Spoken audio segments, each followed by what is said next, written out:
स्वामी प्रेमानंद ने किया स्वामी रोटीराम और सिसोलर वाले महाराज की दिव्यता का वर्णन। जी हां, हमीरपुर से बड़ी खबर निकल कर आ रही है, जहां पर स्वामी प्रेमानंद जी महाराज ने वर्णन किया है। क्या कहा है, खबर में देखिए विस्तार से।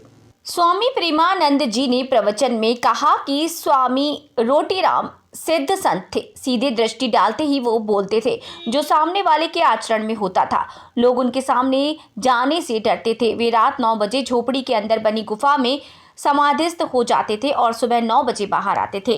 ब्रह्मलीन होने से पहले उन्होंने वहां मौजूद भक्तों से कहा था कि हम जा रहे हैं। उनके जीवन और शिक्षाओं में जनपद के अनेक भक्तों को आध्यात्मिक मार्ग पर चलने की प्रेरणा दी गई। उन्होंने कहा कि सिसोलर वाले महाराज स्वामी रोटीराम जी के गुरु भाई और जीवन मुक्ति संत थे। जब उन्हें स्वामी रोटीराम जी के ब्रह्मलीन होने का समाचार मिला तो वे इतने व्यथित हुए कि 20 वर्षों तक एक ही स्थिति में साधनारत रहे। उनकी दिव्यता का ये आलम था कि सुबह उनकी पादुकाएं गंगा जल से गीली और उनके शरीर पर रेणुका लगी मिलती थी। उन्होंने बताया कि उन्हें भी ये सुनकर आश्चर्य हुआ था, तो सिसोलर पैदल चलकर गए और दर्शन लाभ प्राप्त किया। ये दृश्य भक्तों के लिए उनके ईश्वर से जुड़े होने का स्पष्ट प्रमाण था। स्वामी प्रेमानंद जी ने अपने प्रवचन में इन महान संतों की महिमा का वर्णन करते हुए उनके चमत्कारी और प्रेरणादायक जीवन का स्मरण कराया। उन्होंने बताया कि सिसोलर वाले महाराज और स्वामी रोटीराम जी ने अपनी साधना और तप से सुमेरपुर और सिसोलर सहित न जाने कितने स्थानों को पवित्र बनाया। हमीरपुर की पवित्र भूमि इन महान संतों की साधना और तपस्या से अलंकृत है। स्वामी रोटीराम जी और सिसोलर वाले महाराज जैसे संतों ने अपने जीवन के आदर्शों और शिक्षाओं से समाज को एक नई दिशा दी। ये प्रसन्नता का विषय है कि आज भी उनके साधक उनकी शिक्षाओं का अनुसरण कर अपनी आध्यात्मिक यात्रा को सार्थक बना रहे हैं। सिद्ध पुरुष थे, सीधे दृष्टि देखते ही वही बोलते थे जो उसके आचरण बना लिया ऐसे वैसे। बहुत उनके सामने जाने में डरते थे सब। उनके भाई गुरु भाई थे। ये सिद्धों के राज्य में, ये भारत सिद्धों का है।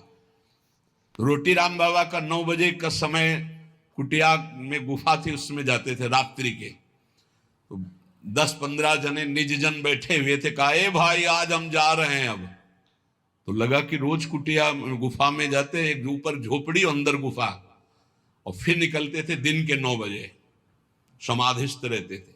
बोले जा रहे हैं भाई, तो सबको लगा कि गुफा में जा रहे हैं। एक थे बहुत बड़े, 20-25 लोग राइफल लेके चल, पर उनका स्वभाव यही था, वो सीधे एक्सरा करके बात करते थे, जिनसे बात कर। उनकी बेइज्जती हो गई। कहते हैं ऐसा कि उन्होंने ही ऐसा, ये इतनी चिड़ैया उनकी काट कर ले गए थे। पर वो पहले से जानते थे। बोले, ए भाई हमारे जाने का समय आ रहा, आप सब लोग जाओ। तो सबको लगा गुफा में जाने की बात कह रहे हैं। सिद्ध पुरुष, बहुत कृपालु, बहुत करुणा में, कोई समझ नहीं पाता। वो कड़वी बात कहते थे जीवन सुधारने के लिए। तू क्या कर रहा है, उठ। तो कहा कि साधु हो के ये सब, क्या तुझे परमात्मा पर विश्वास नहीं? क्या तूने परमात्मा तत्व का बोध नहीं प्राप्त किया? क्या तू निर्भय तत्व में स्थित नहीं, जो इन लोहा लंगड़ की तेरे को जरूरत पड़ती है? ऐसे वो कटु वचन। तो उनके गुरु भाई थे सिसोलर वाले महाराज जी। सुबह वो गंगा स्नान करके, एक भक्त ने भिक्षा के लिए कहा था, तो भिक्षा के लिए गए। आपको आश्चर्य होगा, हमने दर्शन किए जाकर के, बिल्कुल विश्वास मानना। तो उनको सूचना मिली कि आपके गुरु भाई रोटीराम बाबा का परम धाम गमन हो गया, किसी ने उनको ऐसा। तो उनका अच्छा, वही लेट गए। 20 वर्ष तक वैसे ही लेटे रहे, करवट नहीं बदला। 20 वर्ष तक। आपको आश्चर्य होगा इसलिए पहले का, और हमें भी आश्चर्य हुआ। तो हम गए थे पैदल, सिसोलर गए थे पैदल, और महाराज के दर्शन के। बिल्कुल जीवन मुक्त महापुरुष। बस 5-5 मिनट में केवल गर्दन एक बीता उठती थी, ऐसे ऐसे एकदम बड़ी जोर की दृष्टि डालते, उस फिर ऐसे हो जाते। रोज सुबह उनकी पादुका गंगा जल से भींजी हुई, और गंगा जी की बात बालू, और हर समय 200-400 आदमी बने रहते थे, 200-400, कि भाई